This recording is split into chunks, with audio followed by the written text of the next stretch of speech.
শনিবার সোমবার নিরামিষের দিন আসলে আমার মাথাটা একদম বিগড়ে যায়, কি রান্না করব না করব ভেবেই পারি না। তাই জন্য কিন্তু আগের দিন রাত্রেবেলা কিছু ছোলার ডাল এইভাবে আমি ভিজিয়ে রেখেছিলাম ওভারনাইট। এখন সকালবেলা এই ডালটাকে এখন ব্লেন্ডারে দিয়ে একদম মিহি পেস্ট করে নেব। আজকে এই ডালটা দিয়ে করব একটা বড়া, সেই বড়া দিয়ে করব একটা তরকারি। জানি না ফার্স্ট টাইম করব, খেতে কেমন হবে, তাই জন্য ভাবলাম চলো তোমাদের সঙ্গে শেয়ার করি। তোমরা যারা নিরামিষের দিনগুলো আসলে ভেবেই পারো না কি রান্না করবে। জানি এই বড়াগুলো অনেকে তৈরি করে বড়া বানিয়ে তারপরে তরকারি রান্না করে খেয়েছো, কিন্তু আমি নতুন তো তাই ভাবলাম তোমাদের সঙ্গে একটু শেয়ার করি, কারণ এই ধরনের জিনিস এখনো পর্যন্ত খাওয়া হয়নি। বিয়ের আগে আমার মা কিন্তু এই বড়া দিয়ে তরকারি রবিবারের দিন বানাতো। যেহেতু রবিবারে আমরা নিরামিষ খাই নারায়ণ ঠাকুরের মতে, তাই জন্য কিন্তু আমার মা মাঝে মধ্যে সবিন ডাল কিংবা এই বড়া দিয়ে তরকারি করে আমাদেরকে খাওয়াতো। আজকে মার পথ অনুসরণ করে তাই জন্য কিন্তু আজকে বড়া দিয়ে তরকারিটা করব। তার জন্য দেখো ছোলার ডালটাকে ভালো করে ব্লেন্ডারে দিয়ে ব্লেন্ড করে নিয়েছি। এখন তার ভিতর দিয়ে দিচ্ছি নুন হলুদ দিয়ে ভালো করে ফেটিয়ে নিচ্ছি।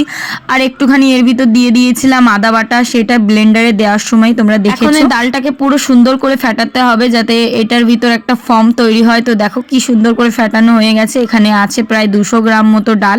এই শনিবার সোমবার আসলে আমি ভেবেই পারি না কি রান্না করব, তাই আজকে করব বড়া দিয়ে তরকারি আর পটল ভাজা। তো পটল ভাজাটা ভেজে আমি তুলে নিয়েছি। এখন দেখো বড়াগুলো বড়া শেপ করে এই যে তো কড়াইতে তেল দিয়ে দিলাম। উল্টে পাল্টে ক্রিস্পি করে ভেজে নেব বড়াগুলো। এমনি খেতেও কিন্তু খুব সুস্বাদু হয়েছিল। দেখো কি সুন্দর করে বড়াগুলো দিয়ে দিলাম। কালো কড়াইটা নিয়েছি কারণ এই কড়াইটাইতে রান্না করলে কিন্তু খুব সুন্দর হয় আমার। কিন্তু আজকে একটা মুশকিলে পড়ে গেছে, এই কড়াইটা যে অমনি উনুনের পর দিয়েছি গ্যাসে, অমনি দেখি নিচের থেকে তলাগুলো একদম খুলে খুলে পড়ে যাচ্ছিল। মনে হয় লোহাটা একটুখানি ফেটেই যাচ্ছিল। আমি ভাবছিলাম যদি কি হবে না হবে, তারপরেও কিন্তু তেমন কিছু হয়নি। যাই হোক বাঁচা গেছে। এই দেখো এটা কিন্তু আমি ভাজা খাওয়ার জন্য রাখছি, যাতে ভাতের সঙ্গে একটা লঙ্কা ভাজা দিয়ে খেতে পারি, তাই জন্য আলাদা কটা রেখে দিয়েছি। এত বড়া দিয়ে কেই বা তরকারি খাবে, আমরা তো মানুষ দুজন, বেশি তো খেতেও পারি না। রান্না করতে করতে কিন্তু 2-1টা বড়া খেয়েছি, দারুণ হয়েছিল খেতে, তাই জন্য দেখো তুলে নিচ্ছি। আর এখন এই তেলটার ভিতর দিয়ে দেবো জিরে ফোড়ন আর শুকনো লঙ্কা ফোড়নে।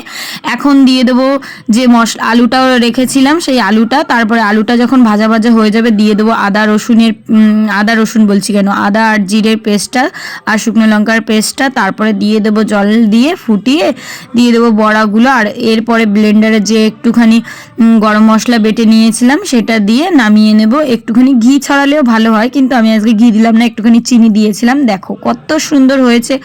আর এই বড়াগুলো না একটু ঝোল রাখবে, না হলে কিন্তু সব বড়ার ঝোল কিন্তু টেনে নেবে। আর আজকে করব কাঁঠালের আঁটি ভাজা। তো এইগুলো না দেখেছি উত্তরবঙ্গের মানুষরা খুব খায়, কিন্তু আমার বেশি একটা ভালো লাগে না। কাঁঠালের আঁটি খেলে আমার গলার ভিতর কেমন একটা লাগে, তবুও ভাবলাম আজকে দেখি একটু ভেজেই দেখি। তো দেখো কি সুন্দর করে ভেজে নিয়েছি। এদিকে পটল ভাজা, কাঁঠালের আঁটি ভাজা, আর আমার বরকে দিয়ে দিয়েছি খেতে। আমার বর তো পটল ভাজা খেতে ভালোবাসে না, তারপরেও কিন্তু ওকে দিয়ে দিয়েছি। ও বীজগুলো সব ফেলে দিয়ে তারপরে কিন্তু খায়। আর এদিকে দেখো বড়ার তরকারিটা দেওয়া শুরু করলাম। প্রথমে 2 পিস দিলাম, তারপরে আরও 2 পিস দিচ্ছি। বলছে আমাকে আর দিও না, আমি এত খেতে পারবো না। ও ইউনিক জিনিস বেশি একটা ট্রাই করতে চায় না। মাছ মাংস কিংবা এমনি তরকারি দিলে ও বেশি ভালোবাসে, কিন্তু এই যেহেতু শনিবার আর সোমবার আমরা একটু পালি, তাই জন্য কিন্তু আমাদের এইভাবেই খাওয়া দাওয়া করতে হয়। যাই হোক 2টো দিন পালি তো কি আর করা যাবে। তো এই যে দেখো আমার বর কিন্তু খেতে বসে গেছে। মেয়েটাকে আজকে আর হাতের নাগালে পেলাম না, যেহেতু ঠাম্মির কাছেও খায় আমাদের কাছেও খায়, কখন কোথায় খেয়ে নেয় জানি না।